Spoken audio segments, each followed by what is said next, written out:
வருகின்ற காலம் உங்களுக்கு நன்மை நிறைந்த காலமாக அமையட்டும். அனைவருக்கும் வணக்கம். நம்ம இன்னைக்கு பார்க்க இருக்கிறது மகர ராசி. இந்த மகர ராசி அன்பர்களுக்கு அடுத்து வருகின்ற 7 நாட்களும் எப்படி அமைந்திருக்கு அப்படிங்கிறத இந்த வீடியோவில் விளக்கமாக சொல்லியிருக்கோம். நிச்சயமாக இந்த வீடியோ உங்களுக்கு ரொம்பவும் பயனுள்ளதாக தான் இருக்கும். அதனால் வீடியோவை கடைசி வரைக்கும் பாருங்கள். நீங்கள் இப்போ தான் ஃபர்ஸ்ட் டைமாக நம்ம சேனலை பார்க்குறதா இருந்தால் நம்ம சேனலை சப்ஸ்கிரைப் பண்ணிவிட்டு கூடவே இருக்கிற பெல் ஐக்கானையும் கிளிக் பண்ணிக்கோங்க. அப்போ தான் நாங்கள் போடுற ஒவ்வொரு வீடியோவுமே உங்களுக்கு நோட்டிஃபிகேஷனாக வரும். நீங்கள் மகர ராசி அன்பராக இருந்தால் மறக்காமல் நம்மளுடைய சேனலுக்கு ஒரு லைக் கொடுத்துக்கோங்க. இந்த மகர ராசி அன்பர்கள் யாரையுமே எந்த ஒரு விஷயத்துக்காகவும் காப்பி அடிக்க மாட்டாங்க. ஏன்னா ஒவ்வொருத்தரும் பார்த்தீங்கன்னா ஒவ்வொரு விதமாக இருப்பாங்க. ஆனால் மகர ராசி அன்பர்கள் மட்டும் டோட்டலாக டிஃப்ரெண்ட்டாக இருப்பாங்க. எப்படி சொல்கிறேன்னா, புது விஷயங்கள் கற்றுக்கிறது, எல்லாரும் போகிற பாதையில் நம்மளும் போவோம் அப்படின்னு போக மாட்டாங்க. வித்தியாசமாக யோசிக்கக்கூடியவங்கன்னா அந்த மகர ராசி அன்பர்கள் தான். மிகப்பெரிய பலவீனம் ரெண்டுமே அவங்களுடைய பிடிவாதம் தான். எதையுமே முடிக்க வேண்டும் அப்படிங்கிற ஒரு ஆர்வம் இவங்களுக்கு அதிகமாக இருக்கும். எந்த வித சமரசமும் இல்லாமல் வெற்றி பெறும் வரை போராடி வெற்றி பெறக்கூடியவங்கன்னா இந்த மகர ராசி அன்பர்கள் தான். தன்முனைப்பு கொஞ்சம் அதிகமாக இருக்கும். தான் மட்டும் நன்றாக இருந்தால் போதாது, தன்னை சுற்றி இருக்கிறவங்களும் எல்லாரும் நல்லா இருக்கணும் அப்படின்னு நினைக்கிற ஒரு நல்ல உள்ளம் படைத்தவங்க இந்த மகர ராசி அன்பர்கள். இவங்களுக்கு வருகின்ற 7 நாட்களும் எப்படி அமைந்திருக்கு, கிரகநிலை எப்படி அமைந்திருக்கு அப்படிங்கிறதுலாம் இதெல்லாம் விளக்கமாக சொல்லியிருக்கோம். நிச்சயமாக இது உங்களுக்கு பயனுள்ளதாக தான் இருக்கும். அதனால் வீடியோவை கடைசி வரைக்கும் பாருங்கள். வர கிரகநிலையை வைத்து ஆராய்ந்து பார்க்கும்போது இந்த மகர ராசி அன்பர்களுக்கு தன வாக்கு குடும்பஸ்தானத்தில் சூரியன், சந்திரன், சனி பகவான் என கிரகநிலைகள் அடுத்து வருகின்ற 7 நாட்களும் இருக்குது. அதே மாதிரி தைரிய வீரிய ஸ்தானத்தில் ராகு, சுக்கிரன், புதன் இந்த 3 கிரகங்களும் இருக்குது. பஞ்சமஸ்தானத்தில் குரு பகவான், ரணருண ரோகஸ்தானத்தில் செவ்வாய், பாக்கியஸ்தானத்தில் கேது பகவான் என கிரகநிலைகள் அடுத்து வருகின்ற 7 நாட்களுமே நம்மளுடைய மகர ராசி அன்பர்களுக்கு கிரகங்கள் இவ்வாறு வலம் வருது. இதனால் இவங்களுக்கு என்னென்ன மாற்றங்கள் நிகழ இருக்குது, வருகின்ற நாட்கள் இவங்களுக்கு யோகமாக அமைந்திருக்கா அப்படிங்கிறதெல்லாம் பார்க்கலாம். புது காரியங்கள் எல்லாமே செய்யணுங்கிற ஒரு ஆர்வம் உள்ளவங்கன்னா இந்த மகர ராசி அன்பர்கள் தான். இவங்களுக்கு இந்த வாரம் ரொம்ப சிறப்பான வாரமாக அமைந்திருக்கு அப்படின்னே சொல்லலாம். உங்களுடைய திறமைக்கு நல்ல ஒரு அங்கீகாரம் இந்த வாரத்தில் கிடைக்கும். இனிமையான பேச்சின் மூலமாக பலருடைய உதவி கிடைக்கக்கூடிய ஒரு வாரமாக இந்த வாரம் இந்த மகர ராசி அன்பர்களுக்கு அமைந்திருக்கு அப்படின்னே சொல்லலாம். சுக்கிரன் சஞ்சாரத்தால் உங்களுடைய செல்வாக்கு இனி படிப்படியாக உயர ஆரம்பிக்கும். அரசு தொடர்பான பணியில் இருக்கிறவங்களுக்கெல்லாம் நல்ல ஒரு சாதகமான பலன் கிடைக்கும். நீண்ட நாளாக எதிர்பார்த்த அந்த இடமாற்றம், சம்பள உயர்வு இதெல்லாம் கிடைக்கக்கூடிய ஒரு யோகமான வாரமாக இந்த மகர ராசி அன்பர்களுக்கு அமைந்திருக்கு அப்படின்னே சொல்லலாம். உங்களுடைய எதிர்பார்ப்புகள் எல்லாமே இந்த வாரத்தில் நிறைவேறும். உங்களுடைய செயலில் இருந்த தடைகள், பிரச்சனைகள் இது எல்லாமே படிப்படியாக குறையக்கூடிய ஒரு வாரமாக மகர ராசி என்பவர்களுக்கு அமைந்திருக்கு. தொழிலில், வியாபாரத்தில் நல்ல ஒரு சாதகமான பலனை இந்த வாரத்தில் நீங்கள் எதிர்பார்க்கலாம். பல வகையில் முன்னேற்றமான ஒரு வாரம் அப்படின்னா இந்த மகர ராசி என்பவர்களுக்கு இந்த வார்த்தை சொல்லலாம். பழைய பாக்கி ஏதாவது இருந்தது அப்படின்னா அதெல்லாம் வசூலாகக்கூடிய ஒரு வாரம். கடன் இருக்குது அப்படின்னா அந்த கடனெல்லாம் அடைச்சிட்டு ஒரு நிம்மதியான வாழ்க்கையை இனி வாழ இருக்கீங்க அப்படின்னே சொல்லலாம். தேவையான பண உதவியும் இந்த வாரத்தில் கிடைக்கும். உத்தியோகத்தில் இருக்கிறவங்களுக்கு பார்த்திங்கன்னா எதையுமே சாதிக்கக்கூடிய ஒரு திறமை, ஒரு சாமர்த்தியம் இந்த டைமு கிடைக்கும். ரொம்ப தைரியமாகவும் ரொம்ப புத்திசாலித்தனமாகவும் நடைபெறுவீங்க. அது எல்லாமே உங்களுக்கு சாதகமான பலனை பெற்றுத்தரும். உடல் ஆரோக்கியத்தில் இருந்த பிரச்சனைகள் படிப்படியாக குறைய ஆரம்பிக்கும். தேவையற்ற இடமாற்றம் கொஞ்சம் ஏற்படக்கூடிய சூழ்நிலை இந்த வாரத்தில் அமைந்துடும். மற்றவங்களுக்காக பரிந்து பேசும்போது அவங்களுக்கு அது உதவியாக இருக்கும். இருந்தாலும் அடுத்தவங்களுக்கு பரிந்து பேசும்போது கொஞ்சம் கவனமாக இருக்கிறது நல்லது. குறிப்பாக வண்டி வாகனத்தில் செல்லும்போது ரொம்ப எச்சரிக்கையாக இருங்க. குடும்பத்தில் கூட இந்த டைம் பார்த்திங்கன்னா ரொம்ப மகிழ்ச்சியான தருணமாக இது இருக்கும் அப்படின்னே சொல்லலாம். கணவன் மனைவியிடையே இருந்த அந்த சின்ன சின்ன பிரச்சனை, பிணக்கு இதெல்லாம் சரியாகக்கூடிய ஒரு வாரமாக அமைந்திருக்கு. பெண்களை பொறுத்த வரைக்கும் அறிவு திறமைக்கு நல்ல ஒரு அங்கீகாரம் கிடைக்கும். ரொம்ப புத்திசாலித்தனமாக செயல்படுவீங்க. அதனால் உங்களுடைய திறமைக்கு நல்ல ஒரு அங்கீகாரம் கிடைக்கக்கூடிய வாரம் அப்படின்னு கூட இதை சொல்லலாம்.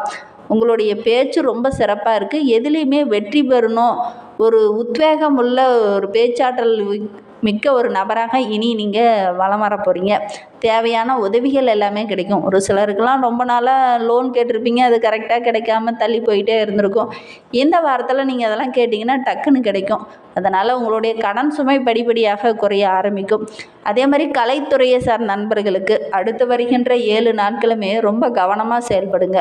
ஒரு சிலருக்கெல்லாம் பார்த்திங்கன்னா நல்ல ஒரு பதவி உயர்வோ அல்லது ஊதிய உயர்வோ இதெல்லாம் தேடி வரும். அதனால் வாய்ப்பை கரெக்டாக பயன்படுத்திக்கோங்க. எதிர்பாராமல் நிறைய வாய்ப்புகள் திடீர்னு கிடைக்கும். ஒரு சிலருக்கெல்லாம் ரொம்ப நாளாக அந்த புதிய ஆர்டர் கிடைக்காதா அப்படின்னு ஏங்கி தவிச்சிருப்பீங்க. அதெல்லாம் கிடைக்கக்கூடிய யோகமான வாரமாக இந்த கலைத்துறையை சார்ந்த நண்பர்களுக்கு அமைந்திருக்கு. உங்களுடைய நீண்ட நாள் லட்சியம் இந்த வாரத்தில் நிறைவேறும். மனதுக்கு மகிழ்ச்சி தர மாதிரி ஒரு நல்ல சம்பவம் இந்த வாரத்தில் நடக்கும். நிதானமாக இருங்க, அவசரப்பட வேண்டாம். மற்றவங்களுக்கு உதவி போய் ஏதாவது பிரச்சனையெல்லாம் மாட்டிக்காதீங்க. மற்றபடி இந்த வாரம் ரொம்ப யோகமான வாரமாக இந்த மகர ராசி என்பர்களுக்கு அமைந்திருக்கு. அரசியல் துறையில் இருக்கிறவங்க கொஞ்சம் கவனமாக இருங்க. ஒரு சிலர்லாம் பார்த்திங்கன்னா கடினமாக கொஞ்சம் உழைக்க வேண்டிய ஒரு சூழ்நிலை இருக்குது. மற்றபடி ரொம்ப யோகமான வாரமாக தான் அமைந்திருக்கு. சின்ன சின்ன சிக்கல்கள் அப்பப்போ வரும், இருந்தாலும் உங்களுடைய புத்திசாலித்தனத்தால் அதெல்லாம் வெல்லக்கூடிய ஒரு யோகமான வாரமாக அமைந்திருக்கு.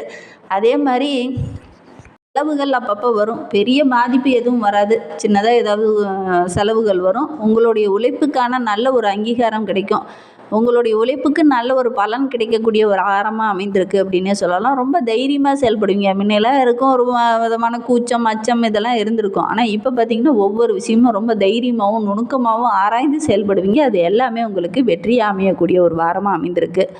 மாணவர்களை பொறுத்தவரைக்கும் உங்களுடைய திறமைக்கு நல்ல ஒரு பாராட்டு கிடைக்கும். மற்ற சக மாணவர்கள் மத்தியில் பார்த்திங்கன்னா நல்ல ஒரு மதிப்பு மிகுந்த வாரமாக இந்த வாரம் அமைந்திருக்கு. கல்வியில் நல்ல ஒரு முன்னேற்றத்தை இந்த வாரத்தில் இந்த மகர ராசி மாணவர்கள் எதிர்பார்க்கலாம். உத்திராடம் 2, 3, 4 பாதங்களில் பிறந்தவங்களுக்கு அடுத்து வருகின்ற 7 நாட்களுமே நண்பர்கள் உங்களுக்கு உதவிகரமாக இருப்பாங்க. நல்ல நண்பர்கள் தேர்ந்தெடுக்கும் போது கொஞ்சம் கவனமாக பழகிறது நல்லது. நீங்கள் எடுக்கிற ஒவ்வொரு முயற்சியிலுமே எதிர்நீச்சல் போட்டு முடிவெடுக்க கூடிய ஒரு வாரமாக இந்த வாரம் அமைந்திருக்கு அப்படின்னே சொல்லலாம். எதிலுமே சற்று கவனமாக செயல்பட்டிங்கன்னா நிறைய நற்பலன்கள் உங்களுக்கு கிடைக்கும். மாணவர்களை பொறுத்தவரையிலும் கல்வியில் கொஞ்சம் கவனமாக செயல்பட்டிங்கன்னா எதிர்பார்த்த அந்த இலக்கை உங்களால் அடைய முடியும். திருவோண நட்சத்திரத்தில் பிறந்தவங்களுக்கு அடுத்து வருகின்ற 7 நாட்களுமே கணவன் மனைவியிடையே சிறு சிறு கருத்து வேறுபாடுகளும் உடல் ஆரோக்கியத்தில் சின்ன சின்ன பாதிப்புகளும் ஏற்படக்கூடிய ஒரு சூழ்நிலை இருக்குது. அதனால் இந்த வாரத்தை பொறுத்தவரையிலும் கொஞ்சம் விட்டு கொடுத்து அனுசரித்து செல்வது நல்லது. அதே மாதிரி திருமண வயதில் இருக்கிற ஆண் பெண் இருபாலருக்குமே சுபகாரியம் நடைபெறதுக்காக கொஞ்சம் முயற்சி பண்ணுவீங்க. அதிலெல்லாம் சின்ன சின்ன தடைகளையும் பிரச்சனைகளையும் சந்தித்து அதுக்கப்புறம் தான் அது நிறைவேறுற மாதிரி அமைஞ்சிடும். அதே மாதிரி திருமணமானவங்க புத்திரபாய கிடைக்கணும் அப்படிங்கிறதுக்கால கொஞ்சம் போராட வேண்டிய ஒரு சூழ்நிலையும் இருக்குது. அதனால் கொஞ்சம் நிம்மதி குறையிற மாதிரி இருக்கும். பூர்வீக சொத்தில் கொஞ்சம் பிரச்சனைகளும் வில்லங்கங்களும் வரக்கூடிய சூழ்நிலை இருக்குது. வீண் செலவு வேண்டாம், கொஞ்சம் கவனமாகவும் நிதானமாகவும் செயல்படுங்க. ஆடம்பர செலவுகளை கொஞ்சம் குறைச்சிக்கோங்க. பூர்வீக சொத்தில் கொஞ்சம் பிரச்சனைகள் வரக்கூடிய சூழ்நிலை இந்த வாரத்தில் அமைந்துடும். கணவன் மனைவியிடையே சிறு சிறு கருத்து வேறுபாடுகள் அப்பப்போ தோன்றும், இருந்தாலும் ஒற்றுமை குறையாது. இருந்தாலும் சின்ன சின்ன வாக்குவாதங்கள் அப்பப்போ ஏற்படக்கூடிய ஒரு சூழ்நிலை இருக்குது. அவிட்டம் 1, 2 பாதங்களில் பிறந்தவங்களுக்கு அடுத்து வருகின்ற 7 நாட்களும் உற்றார் உறவினர்கள் சற்று அனுசரித்து செல்வது நல்லது. செய்யும் தொழிலில் கூட வியாபாரத்தில் கூட நல்ல ஒரு லாபம் கிடைக்கும் அப்படின்னா கூட கூட்டு தொழில் செய்கிறவங்களுக்கு கொஞ்சம் நிம்மதி குறைச்ச மாதிரி தோணும். அதனால் கூட்டாளர்கிட்ட பேசும்போதோ அல்லது நண்பர்கிட்ட பேசும்போதோ கொஞ்சம் எச்சரிக்கையாக இருங்க. வீண் வாக்குவாதத்தில் ஈடுபட வேண்டாம். பயணங்கள் எல்லாமே உங்களுக்கு அனுகூலமான பலனை பெற்றுத்தரும். உடல் ஆரோக்கியத்தில் இருந்த பாதிப்புகளும் படிப்படியாக குறைய ஆரம்பிக்கும். அன்றாட பணியில் கூட ரொம்ப சுறுசுறுப்பாக செய்யக்கூடிய ஒரு யோகமான வாரமாக அமைந்திருக்கு அப்படின்னே சொல்லலாம். உங்களுடைய புத்திசாலித்தனம் இந்த டைமு சிறப்பாக இருக்குது அப்படின்னே சொல்லலாம். ஒவ்வொரு விஷயத்தையும் நுணுக்கமாக ஆராய்ந்து செயல்படுவீங்க. அது சாதகமான பலனை பெற்றுத்தரும். முடிந்த அளவுக்கு இந்த வாரம் உங்களுடைய தொழிலில் வியாபாரத்துலலாம் நல்ல ஒரு லாபம் இருக்குது. கடினமான உழைப்பு போட்டிங்கன்னா நல்ல ஒரு லாபத்தை பெறலாம். அதே மாதிரி அடுத்தவங்களுக்காக எந்த ஒரு விஷயத்துக்கும் நீங்கள் பறிஞ்சு பேச வேண்டாம். அப்படி பறிஞ்சு பேச போனீங்க அப்படின்னா உங்களுக்கு தான் அது பிரச்சனையாக முடிஞ்சிடும். அதனால் கொஞ்சம் கவனமாக இருங்க. இன்னுமே எங்களுடைய வாழ்க்கையில் எந்த மாற்றமும் நடைபெறலை, எந்த பிரச்சனையும் சரியாகலை, நாங்கள் இன்னும் கஷ்டப்பட்டுக்கிட்டு தான் இருக்கிறோம் அப்படின்னு நினைக்கிறவங்க சனிக்கிழமையில் விநாயகர் பெருமானுக்கு தீபமேற்றி வழிபட்டுடுவாங்க. உங்களுக்கு இருக்கும் அந்த தடைகள் பிரச்சனைகள் இது எல்லாமே குறையும். எதுலேயுமே உங்களுக்கு நன்மை கிடைக்கணும் அப்படின்னா சனிக்கிழமையில் விநாயகர் பெருமானுக்கு தீபம் போட மறந்துடாதீங்க. முடிந்தால் இதை ஒரு 9 வாரம் செய்து பாருங்கள், நல்ல ஒரு மாற்றம் வரும். வருகின்ற நாட்களில் உங்களுக்கு அதிர்ஷ்டமான கிழமை அப்படின்னு பார்த்தீங்கன்னா வெள்ளி, திங்கள் இதெல்லாம் உங்களுக்கு அதிர்ஷ்டமான கிழமைகளாக அமைந்திருக்கு. சந்திராஷ்டமம் அப்படின்னு பார்த்தீங்கன்னா மார்ச் 12, 13, 14 ஆகிய தேதிகள்லாம் உங்களுக்கு வந்து சந்திராஷ்டமம் இருக்குது. அன்றைய தினம் நீங்கள் புதிய முயற்சி எதுலேயும் ஈடுபட வேண்டாம். ரொம்ப கவனமாக இருந்தீங்க அப்படின்னா பெரிய பாதிப்பு எதுவும் வராது. சந்திராஷ்டம நாட்களில் மற்றவங்ககிட்ட பேசும்போது கொஞ்சம் கவனமாக பேசுகிறது நல்லது. இந்த மாதிரி பயனுள்ள தகவலை நீங்கள் தொடர்ந்து கேட்கணும் அப்படின்னு நினச்சிங்கன்னா நம்ம சேனலை சப்ஸ்கிரைப் பண்ணிவிட்டு கூடவே இருக்கிற பெல் ஐக்கானையும் கிளிக் பண்ணிக்கோங்க. அப்போ தான் நாங்கள் போடுற ஒவ்வொரு வீடியோவுமே உங்களுக்கு நோட்டிஃபிகேஷனாக வரும்.